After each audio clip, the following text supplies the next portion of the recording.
You are listening to episode 34 of The Secular Buddhist.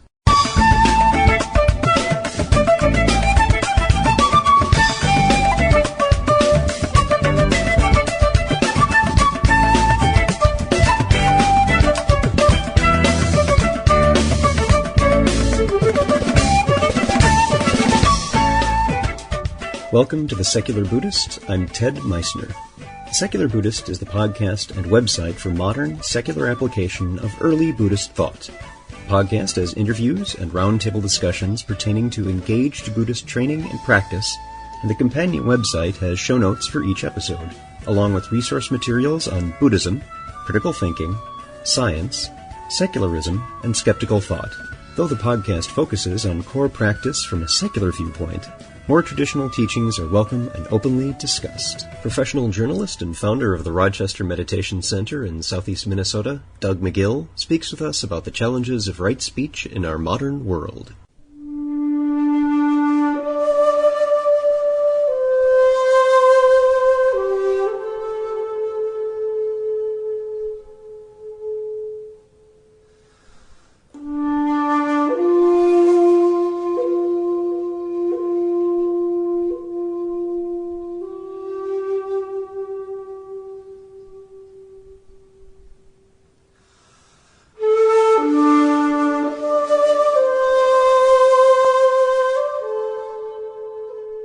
Lately, there's been a great deal of talk on the internet about concepts which challenge us, as Buddhists, to practice right speech. There is a split in our community between those who accept rebirth and those who don't. These discussions have sometimes stayed within the guidelines of avoiding lying, divisive, or harmful speech, but have also occasionally crossed the line, certainly in the area of divisiveness. Of course, we as Buddhists want to demonstrate that our practice has prevented us from falling into wrong speech, and often it does. Not always. I'm guilty of wrong speech every bit as much as the next person. So what is it about that axe in our mouths, called a tongue, that we have so much trouble keeping it in line? Our interview today is with professional journalist Doug McGill, founder of the Rochester Meditation Center in Rochester, Minnesota, and will take on some of the challenges of right speech to his profession and to all of us in the modern world.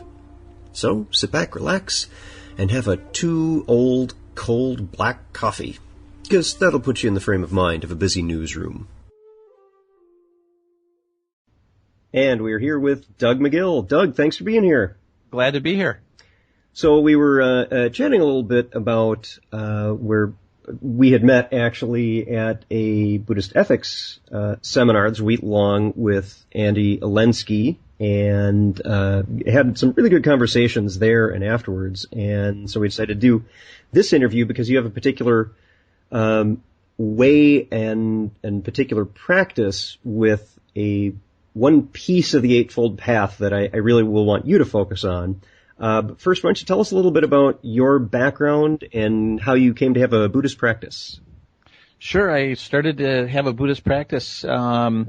Actually, when I started, it wasn't Buddhist. It was just meditating, and it wasn't even meditating. It was what was called stress reduction. So I had a stressful job starting in the early 1980s, and I'd go out and buy so-called stress reduction tapes. Yeah. And I'd play them, and the guy would say, you're at the top of a stairway, now you're at the 10th step, you're at the 9th step, you're at the 8th step, or he would say you're on a beach in the Caribbean, and you can imagine the sound of the waves and all of that. And I would play those tapes. I would go home and put the tapes on and lie down and relax. And then, I was always looking for the next tape, the next thing. You get bored with one, you go to the next. And then ultimately, of course, I found one that was a meditation tape, and I got interested in meditation, and so I started dabbling and doing that more throughout the 1980s. And it got more spiritual as opposed to stress reduction, I would say, in the mid 90s when I was living in Hong Kong. And, just getting older, growing up, asking more, questions about life and where I'm going and all of that, and noticing probably, it's not just a matter of a stressful job and, the external conditions of life that are weighing you down and throwing up obstacles, but, the obstacles are coming from inside a lot. I mean, yeah, exactly. It's your mind. Your mind is giving you the problem. And so, listening to a tape of waves, crashing and wind chimes, isn't going to really get to that level. And so I remember once I was living in Hong Kong and I'd flown to Sri Lanka on business, and I went to the Buddhist Publication Society there in Kandy, Sri Lanka, and I picked up a book called The Art of Living by S.N. Goenka. And that's his kind of seminal book on insight meditation. I read it on the plane back to Hong Kong, and that was it. After I read that book, I knew it was likely going to be insight meditation for me for the rest of my life. And at least it has been till now, it's been 15 plus years. And that this seems to be the way that, really works. And it's for me, and it's addressing not just the stress reduction side, but the whole idea about, learning to live in this body more skillfully and in a way that hopefully, not only calms you down and makes you happier, but also has ripple effects on those around you as well. Mm-hmm. So that's how I came to it. It's interesting hearing you talk about going to the BPS, because there's so much of my library on Buddhism is from that place where you went. You bet. And I have that same book, Art of Living, by Goenkaji, and read that. And it is very much, for those of you who are listening to the podcast who are not familiar with S.N. Goenka, he is kind of the front man for having really, really popularized Vipassana meditation. And he's been doing these 10-day meditation retreats, I think is the standard, minimum amount. And I've got actually a DVD set of one of his retreats, one of the seminars that he actually led. And the only thing that I hesitate a little bit with Goenka is that in the beginning of these, he has this beautiful, rolling, deep voice. And he says, and here's where my red flags go off a little bit, I do not teach Buddhism, but it is. To me, that always strikes me as a little bit disingenuous, because then you get a book of terms and they're all Pali. Uh-huh. And it's all the Eightfold Path. And it's, I understand his point that what I'm teaching is something that applies to people everywhere. It's a human experience. It's something that living beings experience, suffering, and how we can get a handle on that with meditation, and particularly with insight. But to say it's not Buddhism, I don't think that's the case. I think the point he would maybe be more accurate in saying is that this is not dependent on a religious framework. I'm all about that, but I think that distinction isn't one that we make as much. I think we're starting to now with things like this podcast and Stephen Batchelor's books and various centers that are leaning towards secularism. Right. So something that also with what you're doing, I want you to talk about what your job is and your particular practice and challenges that you've been faced with one particular aspect of the Eightfold Path. Well, I think you're probably talking about right speech. Maybe. Yeah. That came to my attention as something I really need to get on top of, because my profession for the past 30 plus years has been journalism, and I'm kind of going through my memory here to figure out when this first came up for me, but it actually, in fact, I'm quite certain I started to become concerned about right speech issues actually long before I came up on the idea of right speech. It was when I was working at the New York Times, as a matter of fact. I just as background, I worked as a staff reporter at the New York Times from 1979 to 1989. And I basically had two jobs there. I covered general assignment news on the city desk, which meant anything from cops and robbers, and to rent hearings at City Hall, and Frisbee teams at high schools in the Bronx, and all kinds of things like that. Whatever, it could be a different thing every day. I also spent 4 years working as a reporter on the culture desk, writing mostly about the visual arts and doing interviews with artists and that kind of thing. And then for 1 year at the end, I was a business reporter. And at some point along those 10 years, I started to notice, how I was using words and how other reporters were using words, the written word, to manipulate, and I don't mean that in the bad sense. All writing is manipulation, but, it's just how you use words to get readers to get interested in your article, to stay interested in your article, how to get on the front page of the paper, because you always want to be on the front page, and if you can't be on the front page, you want to be on the front of the section, and, it's competitive, and also how do you serve the subject best with language. All these things are, bread and butter for a writer. I started to feel like I really wasn't on top of as much as I wanted to be, kind of a conscious understanding of how I was using language. And I think also at that time I started to wonder if I wasn't kind of unconsciously serving masters I didn't want to be serving at the New York Times, writing as a reporter, a staff reporter at the New York Times. And I could kind of go into that a little bit more, but obviously we're talking about, when you're a reporter at the Times, you're often writing about the major power structures of society, the major institutions of society, American society, and global society for that matter. You're talking to leaders and government agencies and businesses and in the arts, and you're really staying at that level, And I just started that process of examination. Now, after I left the Times, I went to Japan. I spent a year as a Fulbrighter. I was writing about environmental issues in Japan. I was getting published mostly in the Asahi Shimbun newspaper over there.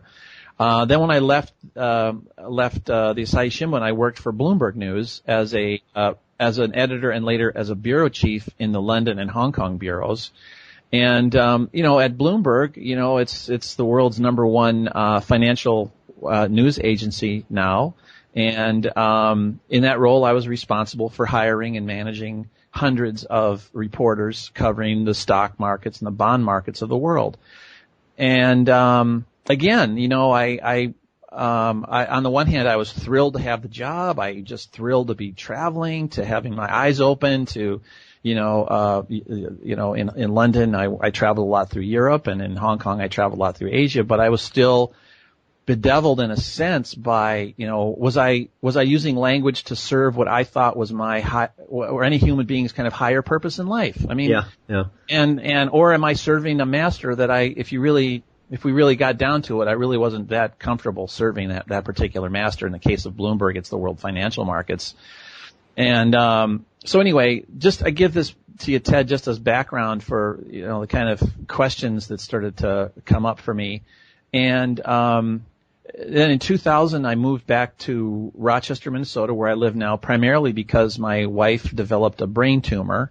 And we needed to move to a place where she could get really consistent, high quality health care. I grew up in Rochester. The Mayo Clinic is here, and we moved back to Rochester so she could be at Mayo or be near Mayo. So throughout the 10 years from 2000, 2010, or 2008, when Karen died, she went through 2 major operations, chemo, radiation, treatment, and, we had 8 years of good life for her.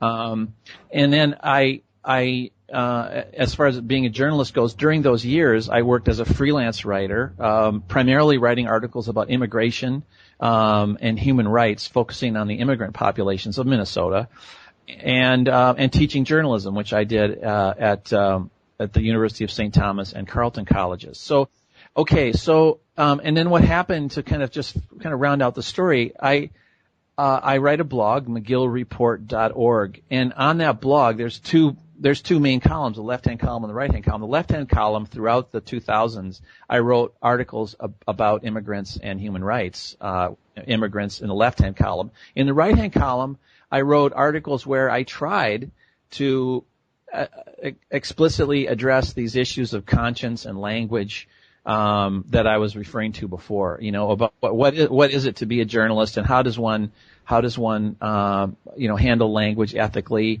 What are the pitfalls to avoid, and what's the right track you want to follow, and so on. So a lot of these really revolve around the issues of right speech, of course. Now, right speech, we should say, is one of the 8 steps on so-called Buddha's Noble Eightfold Path, which is a path for you could say purification of mind. It means the path.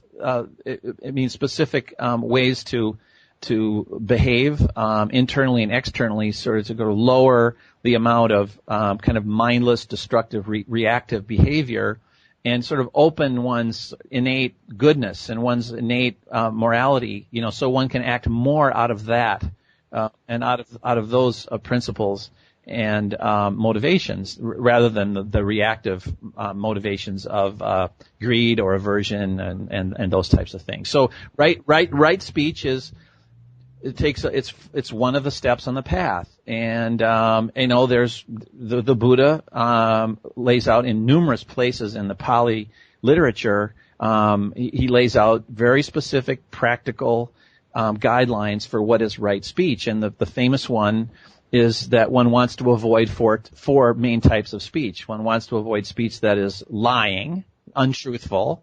One wants to avoid speech that is divisive, meaning that it harms community, that it divides people one from another.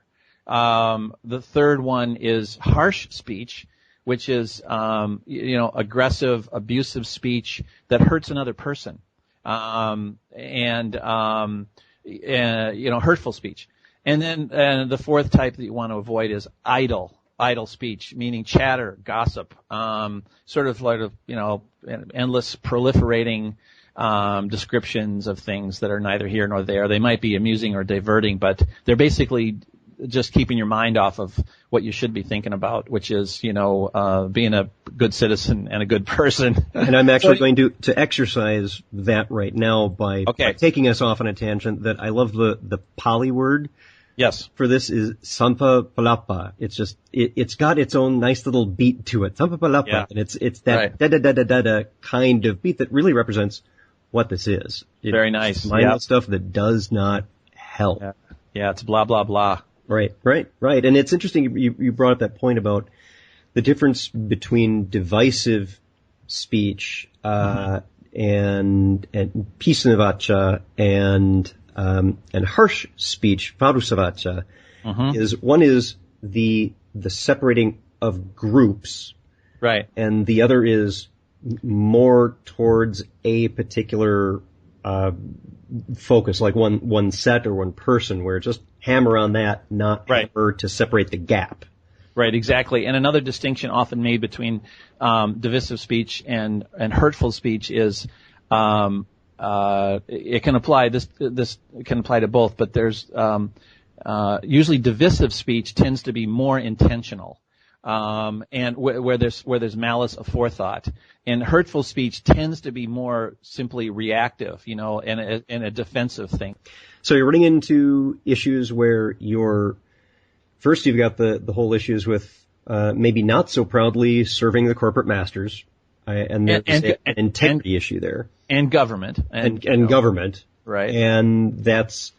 So you're experiencing, and this is one of the things that I bring up now and then, is cognitive dissonance, where there's something not quite right, and most of the time we as human beings tend to ignore that.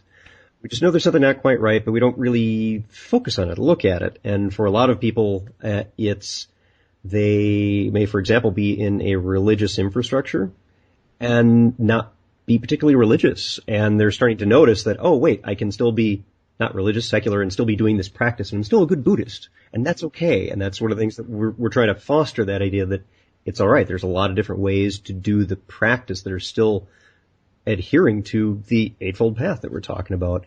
And what you were experiencing is you were really not comfortable with some of the things that you were running into as a journalist and the writing that you had to do, but you noticed it. And that itself made a big difference with your ability to then do something about it. That's true, and I'd like to draw another distinction here, which is that as a writer at the New York Times, let's just say, and it was true at Bloomberg too, actually, but that I didn't feel that I was guilty of writing untruthfully or writing divisively or hurtfully, but it's almost impossible in those types of jobs to not essentially traffic in that kind of speech, because that's the lingua franca, of power and finance and so on. You'll often be told what are essentially lies by the people that you interview. And yet if it's the president of the United States or the governor of New York or the CEO or whatever, you have an idea that if you spent another day or two or three, you'd find out that, hey, wait, what he just said is not true, but your article is due tomorrow, so you have to take what is said and then you have to go find someone else to respond to it. And you're basically collecting something that's less than the truth all the way up to a flat out lie, and then getting someone to counter that and creating a conversation in print that's just basically lies, division, and hurtfulness. And it makes for great reading. But it leaves you feeling dirty. And, right, and you're cast in the role of someone else is lying. You are simply reporting what they said. So in a strict, letter to the law kind of thing, you're not lying. But what you're saying is that there is still an ethical aversion to this kind of behavior because you're propagating a lie and you're culpable. You're participating in that. You are. You're taking it and you're putting more spin on it and you're putting it back out there. And so that was really it. Like I said, I don't feel like I was lying, and I don't feel that I used language of my own that was divisive or hurtful. But you're in that environment, and it's what you call a toxic environment. And do you want to be perpetuating that? That was an issue for me. And it rankled when I was at the Times. It rankled when I was at Bloomberg. And quite honestly, I put those things aside for a long time because I thought, and I still think that basically I'm a good person. I think that all things considered, I'm contributing and not otherwise. But I think as you get older, one's mind goes increasingly towards, hey, what am I doing here? And, and do I, okay, I've learned now at some point I know how to write a news story. I know how to write, objective journalism. I know how to even write some opinion journalism. Do I want to keep doing this or do I want to, try to start getting my actions more in line with my principles? And I think that's a natural thing to happen kind of midlife. And that's sort of where I was. That's what took me more into the right speech issues. Other passages in the commentaries, and also, even more to the point, passages in the suttas themselves, the Buddha is talking, where he basically says, even to the monks, the best you can do is set your intention and then just go. And that the whole idea of trying to anticipate downstream consequences of speech is a fool's game. There's no way you can do that. That's like trying to figure out karma. Your head's going to explode. Right. Yeah. And then he also has a wonderful sutta. I could even send you the citation if you want, where he actually goes through. He says it's a section on how to admonish others, which is a lot of journalism is admonishment. I mean, it's like taking public officials down a peg, corporations down a peg, and so on. And actually, we went over this at the retreat. This is the same stuff we were talking about before, and it boiled down to only if there was a chance that the other person would change their views. Right, exactly. Bring it up. I mean, that was the bottom line, but it was interesting because the structure of that sutta. Yeah. It brought up all of these other circumstances that, if they're not going to change their mind and you're just going to piss them off, don't bring it up. If you're not going to change their mind, but it'll be well received and they'll be happy, don't bring it up. Right. And it brought up those situations so that people were fully aware of, you got to be mindful. You got to take a look at this. And that's true. That's true. But in your retelling, I might refresh your memory a little bit on that. There's 1, 2, 3, 4, 5 different cases. Yeah, in this yeah, sutta, okay? yeah. And here's the thing. In every case, it is proper for you to speak, except for one case at the end with the timeless words. This is a person who's the other person will be hurt. For the other person is given anger and revenge. He is firmly attached to his view and relinquishes with difficulty. And I cannot make him budge. Yeah, and then you're right. You're absolutely right. Then the instruction is, and I love this, one should not underrate equanimity towards such a person. Yeah. Yes, just approach with equanimity.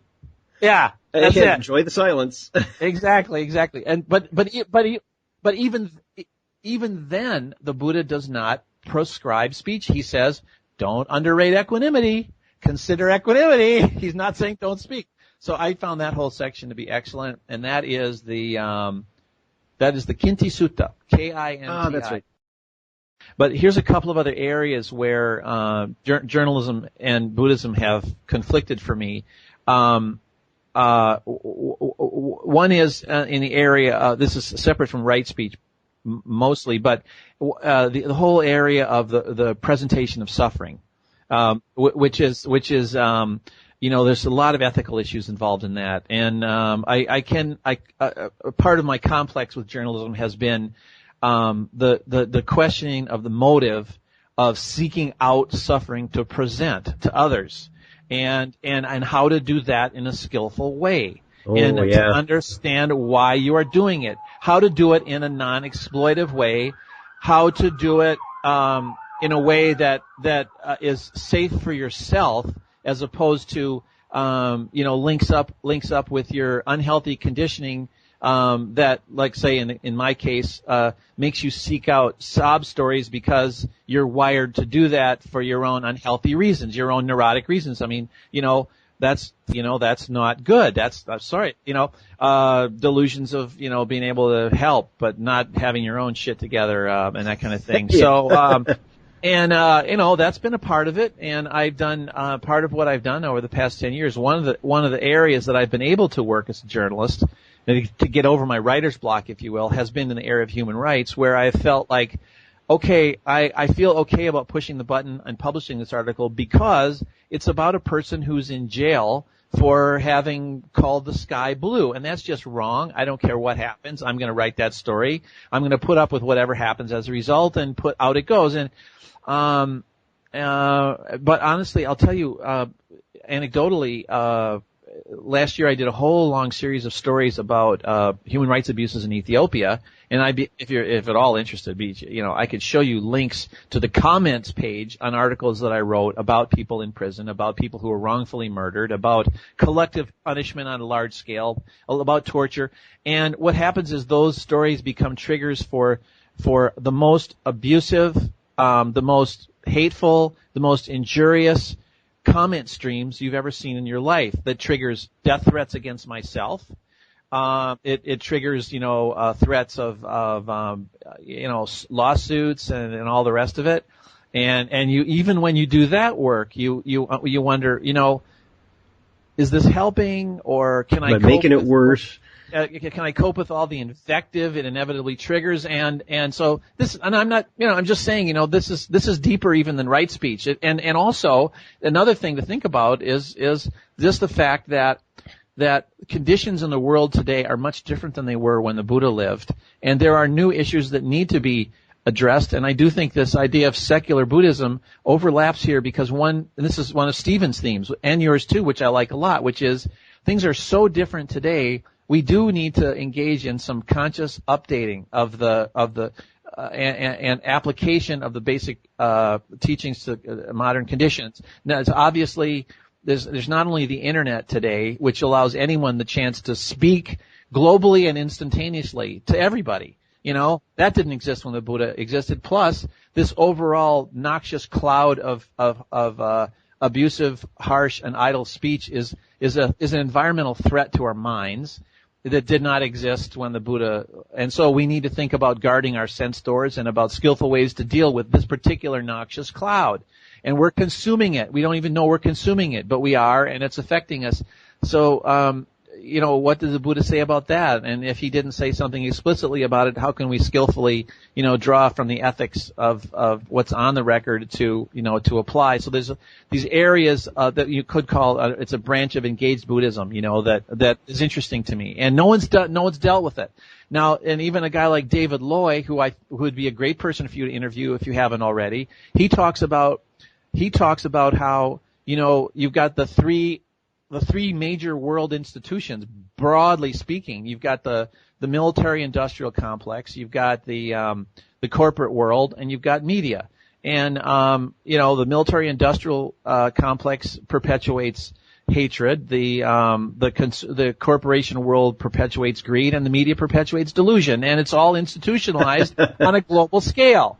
I hadn't thought about it that way, but that's why you're a journalist and I'm not. Yeah, I mean, it's perpetuated on a global scale, and his having schematized things that way is very helpful, and it opens the way for a pretty systematic look and from my side, at the media / delusion part of that equation, the efficiency that's brought into that organizational structure, what you're describing, makes it much, much more challenging to stop that train. And what we run into when you were discussing the idea that, in this modern world, we've got the internet and we all have the opportunity to comment on things and say to them, like, yes, we all have multiple opportunities to practice wrong speech across a gigantic audience that we didn't have before. And, and that's something where it's all the more important for us to have this basic teaching of, I gotta not say this, because that's going further out. Absolutely. So what is the series of mental events and exercises that you do before you hit the send key? Yeah. I mean, that's, that's a big issue. Everyone listening to the podcast who uses Microsoft Outlook or some other mail at work, I want you to raise your hand if you've ever sent an email and gone, maybe I shouldn't have sent that. Yeah. Everybody's hand's probably going to be up because we've all done that at some point. You know what, Ted? I actually have not had that experience since 1995, and I'll tell you why. In 1995, when I started to use email, I did have a couple of those experiences in the newsroom of the Bloomberg London bureau. And there were flame wars that were happening between people in bureaus across borders. And, like the French and the German bureaus were like angry at each other because of, issues that weren't resolved since World War II, basically, or even before that. Anyway, there was a lot of, and I got involved in a couple of these flame wars. And then I realized the problem, and I resolved then, and I have kept it until this day without exception. I never write a negative email. And that's a practice I think a lot of us need to do, but we're not. I just don't. And that's a practice we need to do. We need to do that as much as we sit on the cushion, maybe more. I don't criticize anybody in an email. I don't put any negative at all in any email. And I also am really, really careful about humor. And I almost am to the point of I never use humor in an email. But I can't tell you how liberating those rules are, especially the one about no negative emails. Yeah. It's just great. Think how much you don't have to send now that you would otherwise. Yeah, right, exactly. Yeah. That's so true. Yeah. Now, Doug, you're finding that as time goes on with your practice, or maybe as we get older, as we mature, that your sense of the implications of our words and actions is more clear to you, that it's becoming more refined? Yeah, sure. If I understand your question, there's no doubt about it. And I think in our earlier conversations, I've sometimes mentioned that, this type of, reflection is really hard for a journalist to carry on because it basically can lead to, a giant case of writer's block. Right. You get really, really sensitive about little things, and, you kind of throw up your hands and you say, well, I can't, if I'm really going to look at things with this kind of granularity, I wait a minute, I'm just going to stop, because you can't help but kind of act unskillfully if you're keeping a microscope on every word and phrase and intonation and so on. So the fact of the matter is I've had that kind of writer's block. It's been going on for a number of years, and it's been it's been a side effect of, kind of maturation in the practice, for me, which is, more mindfulness and more explicit study, going back to the sources, trying to understand what the Buddha was really saying about right speech and action. And I've had a feeling for a number of years that I have been kind of in retreat, if you will. And I think that, as a Theravadan, which that's the branch of meditation in Buddhism, you might say, that I follow. That's the one branch that's sort of more monkish than almost any other branch of Buddhism. And he's a journalist, folks. He can use words like that. I can't right. get away with it, but he can. Or monkey business. But, it's a very retreat-oriented form of Buddhism. There's a very heavy emphasis on sila, the morality. And looking at the original text, which make it real clear, what things are wholesome to talk about and what things are not wholesome to talk about. And let's see if I have to hand here something. This might be fun for me to read, Ted. There's a sutta that I think it's in the Majjhima Nikaya, 1-3-10. And 1-3-9, where the Buddha actually says what to talk about and what not to talk about. And of course, you know what to talk about. It's talk about wanting little, about contentment, seclusion, solitude, energetic practice, virtue, concentration, insight, release by knowledge and vision. These are the 10 topics of talk.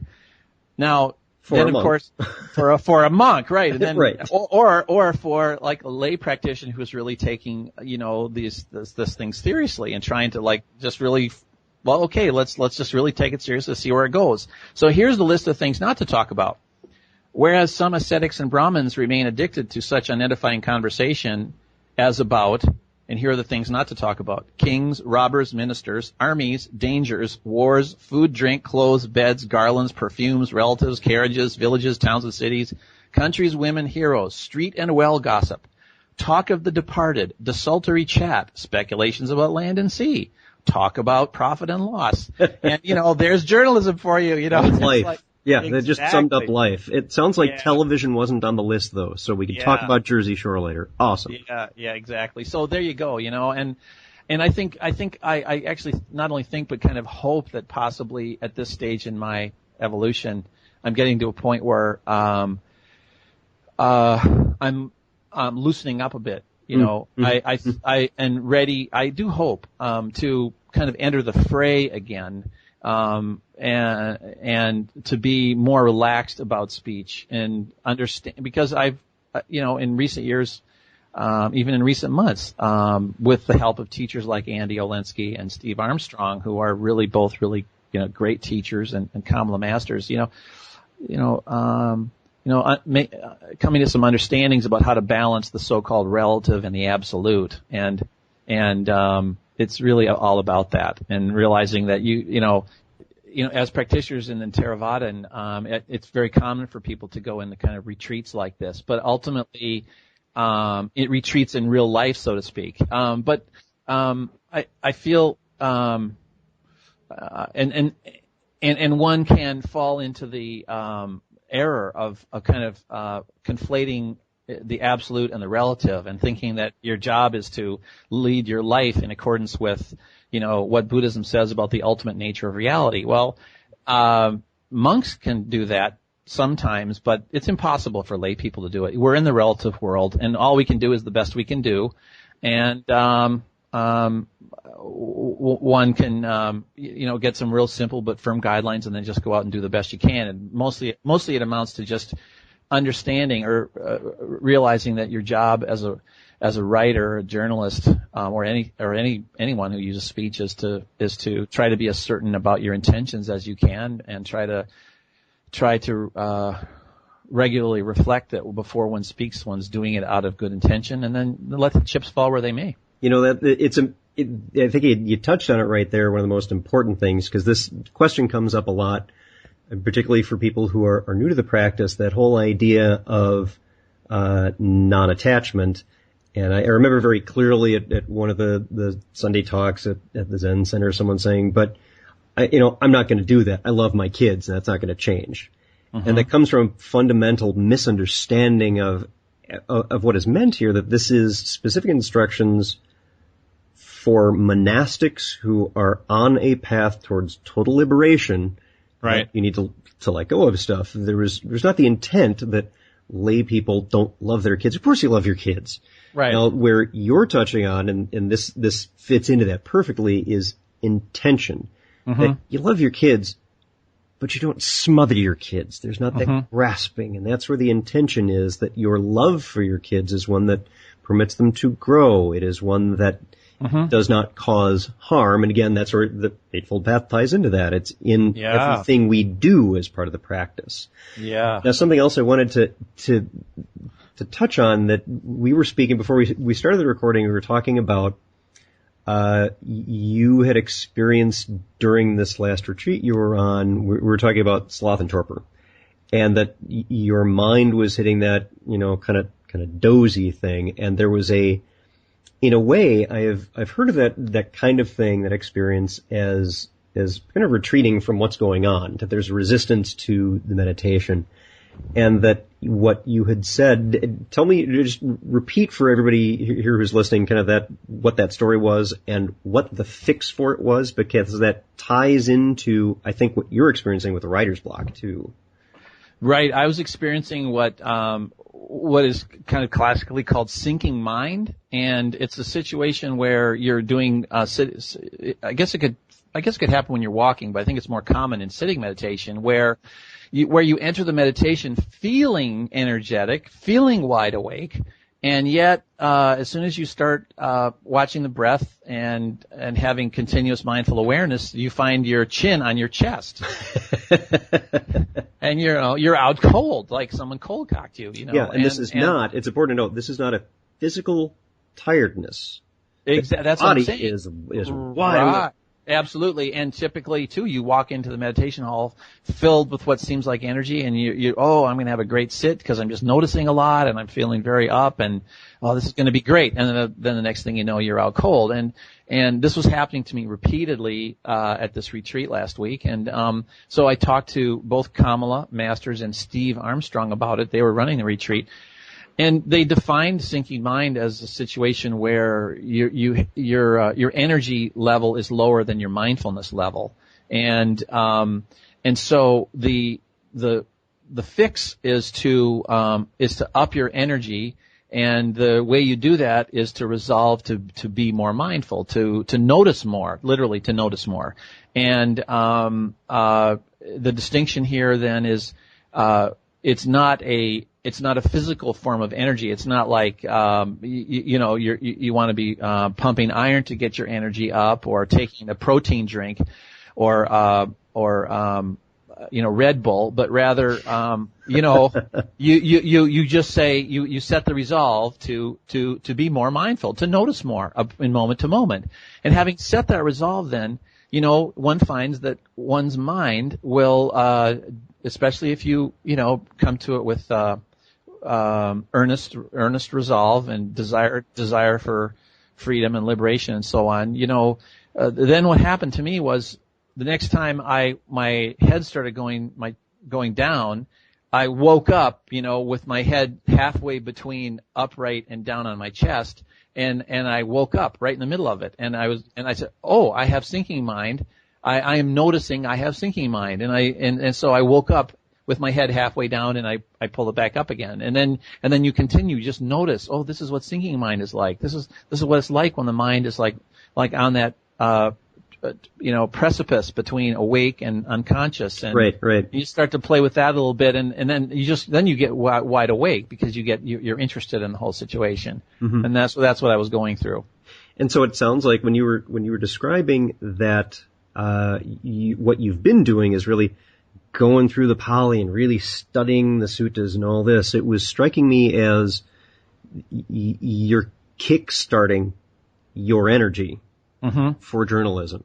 And that's, I think you're on the cusp of that starting to rev up, because you're energizing it with this mindfulness in words, in text, in study, in this. And I think my guess is that this is where that's going to go for you, is it's the exact same situation. Just it's in a different place. It's a different context. It's not a cushion, but you're still kickstarting that attention and bringing that mental energy back to your focus of journalism. I love it. I had sinking mind as a journalist, and I'm waking up. That's what it sounds like, yeah. I hope so. That's a great analogy. I could be totally wrong here. That don't happen. There was once in 1973, but it's been known to happen. Well, let's talk again. See what happens. I want to hear more about this as it goes forward. Now, something else I wanted to chat about is Rochester, and tell us about the meditation center. Okay. I live in a big house that's in downtown Rochester, and at some point it was actually the year 2004. By happenstance, I suddenly had this big house to live in by myself, and it has a very large living room, a very large dining room, and I resolved almost immediately after I inherited the house and continue to live here, I resolved to start a meditation group. And so just let my friends know that every Thursday night between 7 and 8:30 there was going to be a sit at the house. And so for several years, starting in 2004, for 4 or 5 years, it was just a small group of people who came every Thursday night and sat for 90 minutes. And sometimes mostly the sitting would be 45 minutes, and then the other part would be listening to tapes of Dharma teachers. And that was like the first 5 years or so. And then about a year ago, after Karen died and my wife died, and I was and I still am kind of fishing around for what to do next professionally, because I decided at the early part of this year, latter part of last year, to put a bit more into the group, and so did other members of the group at the same time decide. And so we had already turned the living room into a meditation hall, and then members of the group turned my living room into a welcome room, and then we have more Sangha involvement. Different people do different things. We have a Tuesday morning sit, a Friday morning sit, a Sunday morning sit, as well as a Thursday night sit. We also bring in speakers more regularly. We set up a website, www.rochestermeditation.org. Excellent. I was going to ask, and it will be linked on the episode page if you're listening to this on iTunes. Yeah. Let's go to the episode page for this interview and get this link. So, okay, keep going. Yep. And one thing we did at the beginning of the year, and I have to say that Mark Nunberg, who is the guiding teacher at the Common Ground, Yep. Up in Minneapolis, has been so helpful in this process, because we're, slowly kind of transforming into a small urban Dharma center, which Common Ground has been doing for, I think, about 20 years now. And Mark's been through this whole process. And, there's these little things, how to go through these changes. Mark has just been really helpful on that. And one of the things he offered to do earlier this year was to help me offer a 6-week introduction to meditation course. Excellent. Excellent. And I would go up and I would, Mark was teaching that course. He teaches it either quarterly or every 6 months. And I went up for the course that he was teaching in the latter part of the winter and the spring of this year. And I would go up on Wednesday when he would be doing his intro class in the evenings, and I would attend that class, and then I would come down here and repeat it on Thursday night. And that intro class brought in lots of new members to the group. And so we're now pulling in between 20 and 30 people or so on a Thursday night, and sometimes more. We've done the intro to meditation class, and we also just finished a 6-week, it was an 8-week class that another meditation teacher close by named Santi Caro and I taught. Oh, yes. We co-taught a class on mindfulness with breathing.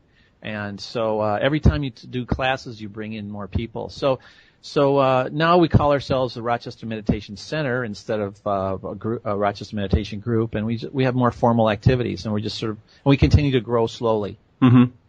That's one of the things to note for people who have their own centers, or I know several of the people listening to the podcast who are participating in the Facebook fan page have started their own meetup groups for, in particular, secular Buddhism. And maybe that's something that to suggest is, as a way to bring in more people, is to maybe make some offerings of, we're going to start a beginner's class, Introduction to Meditation, or Introduction to the Eightfold Path, or whatever it is.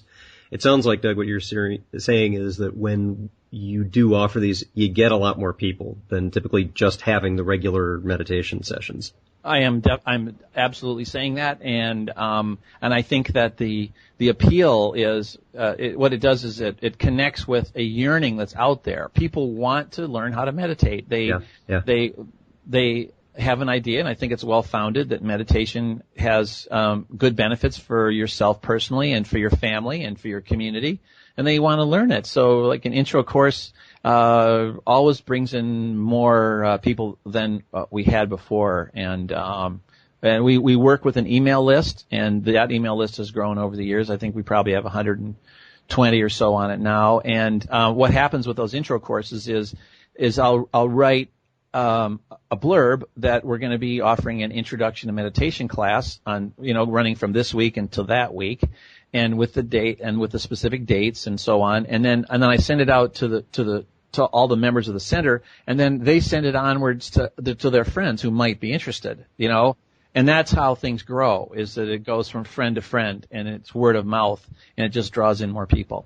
Yeah, and we're experiencing the same thing here. And something we were also chatting about before we started the interview is that it's not just about, and this is one of the risks we have with a secular approach to Buddhism, that it not devolve into just a stress relieving meditation, and that's it.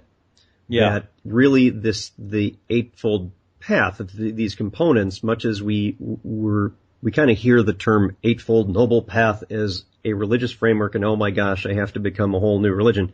That's not it. It's really a very rational approach to daily living that is guidelines which really can be very transformative to you, and meditation is certainly part of that. But it is only part of it. There's other aspects, and what Doug has been running into and what we've been chatting about here, right speech, is one component of that, and that right action is one component of that, and that there are others that, if we're just looking at meditation, it's not supported by the rest of the steps, which occur all the time. It's not a progressive, you start with one and then you go to the next. You're doing all of them all the time, every day. And that our practice isn't just on the cushion, and we've said this many times in the podcast and various interviews we've had and in other discussions, it's what you do moment by moment when you're not on the cushion, and that's where we actualize what we're learning in that perfect best case scenario of looking at the mind when we're on the cushion. I couldn't agree more, Ted, and I was trying to think of some practical examples of the sort of real world practice that is part of the practice, that's separate from sitting on the cushion. And anytime you speak during the day is a opportunity to practice, because before you open your mouth, it's a good idea to look at your intention. Another interesting area that has come up, where we're essentially doing practice, the actual suggested practice of the Buddha, is in just the whole area of the Sangha and its growth. And how do we grow? How do we continue to relate to each other as conditions change and as our roles change and as more things happen to the group, as more requests are made of the group, as we make more requests of ourselves, and then all these things inevitably bring us into conflict with each other. And when I say that, I'm not talking about big arguments, although it could get into that, but it's just the natural, the development of things. We don't always agree on everything, and that's okay. That's a given. And so there are these little stress points that arrive during growth. And I think all of us, and we sometimes talk about this explicitly at our meetings, we understand that it is practice for us to grow in an orderly way, in a way that we maintain friendships, in a way that we maintain harmony, and continue to support the dissemination of the teachings in a healthy, wholesome way. And so it's, this is an area which also is practice, just getting along with others. And believe me, the growth of a little group of a Sangha into a center of even a small size presents lots of opportunities for that kind of practice. Mm-hmm. It's all internal development that manifests in our interactions with our environment. Yeah. And if it's only internal, then although that might be great, you might feel really good, it's the actualization. That's where really, that's where the rubber hits the road, that's what we want to get at is we see practical applications. We see this manifest in the real world. Very true. Doug, thank you so much for being here. Give us the web address for Rochester again. www.rochestermeditation.org. Awesome. Doug McGill, thanks so much for being here. Thanks, Ted.